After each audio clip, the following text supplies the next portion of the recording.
What's up, guys? Welcome to Keller Cave Cocktail Adventures. Titchfield High School.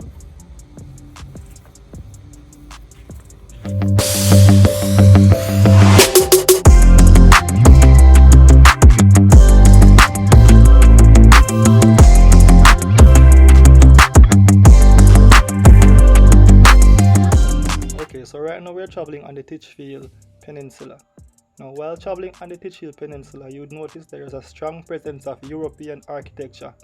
Now, a lot of these buildings on the Titchfield Peninsula have been around since the 17th and the 18th century.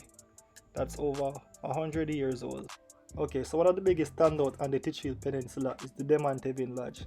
Built in 1881, the DEMONTEVIN Lodge has a Victorian architecture style and boasts status of hosting Queen Elizabeth II.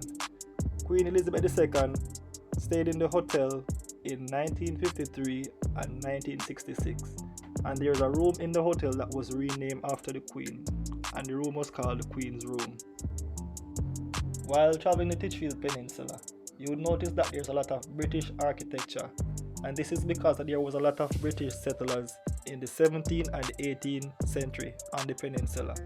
Now, the peninsula provided a vantage point for the British so they could protect themselves from a Spanish invasion from the sea and to protect themselves from the windward Maroons that would be on land. Just by traveling the Titchfield Peninsula, one can feel that strong European presence. Now, a lot of the buildings here are over 100 years old, some even 200 years old. This is a place you definitely need to check out.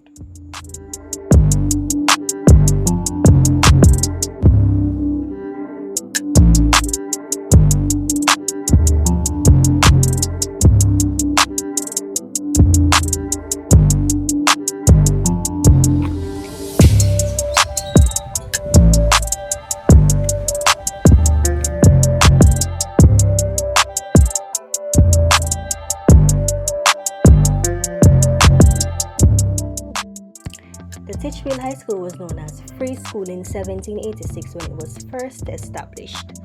This was how the area known as Free School in Port Antonio got its name. This school provided instruction for children with no additional charge to their parents in areas such as reading, writing, arithmetic, Latin, and Greek. The Free School in 1883 moved to Fort George Street and is now known as the Titchfield High School.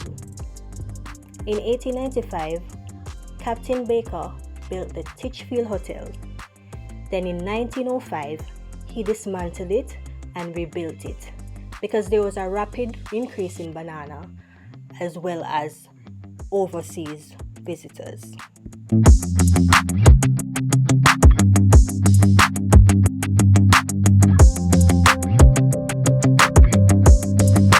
So this is the ammunition house where the British fighters would usually store their bullets, bombs, shells, and other materials that they would use for war.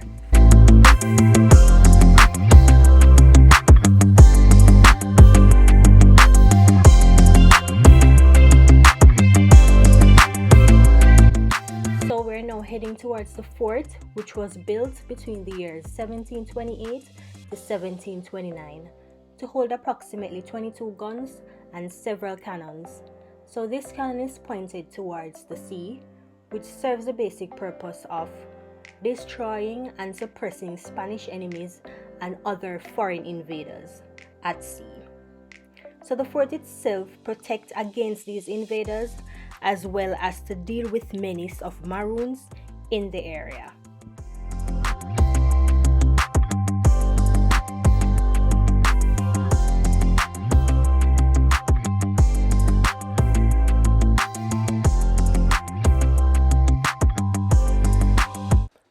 The Titchfield High School is a high school in Portland that is almost completely surrounded by the sea. Now, this is a high school in Portland that is blessed with a wonderful scenery. While being at the school, you might see a lot of dolphins passing every now and then. You can also see the Folly Lighthouse by being on the school grounds. Additionally, one can stay from the school and see the Navy Island. Now the Navy Island is an island that is very close by. Now we're currently looking at the Navy Island. It's not too far from the mainland.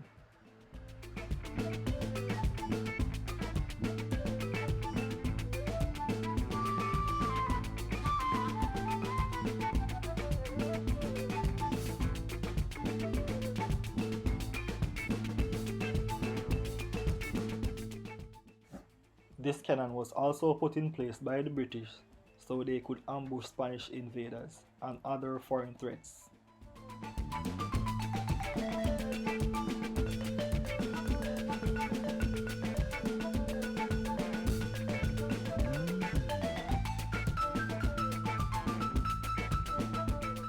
The Titchfield High School is one of the high schools in Jamaica that is filled with a lot of historical artifacts, and one would only have to visit the high school to see the artifacts on display.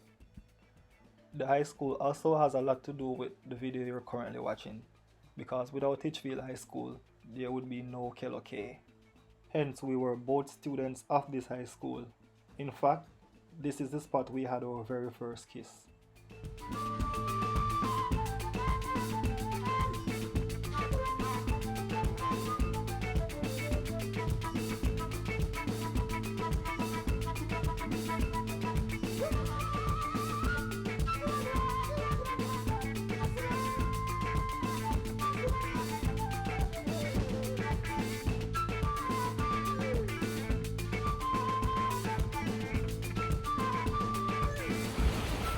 If you were a student at this high school and engaged in physical education class, soon after the class was finished, students would usually go down to the beach and take a nice wash off.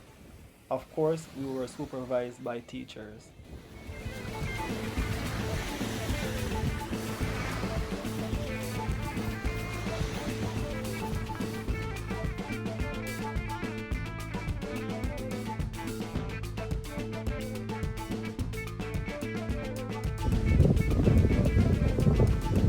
Alright guys, so thank you for watching Keloke's Facts and Adventure once more. Be certain to comment, like and share our videos for more content like this.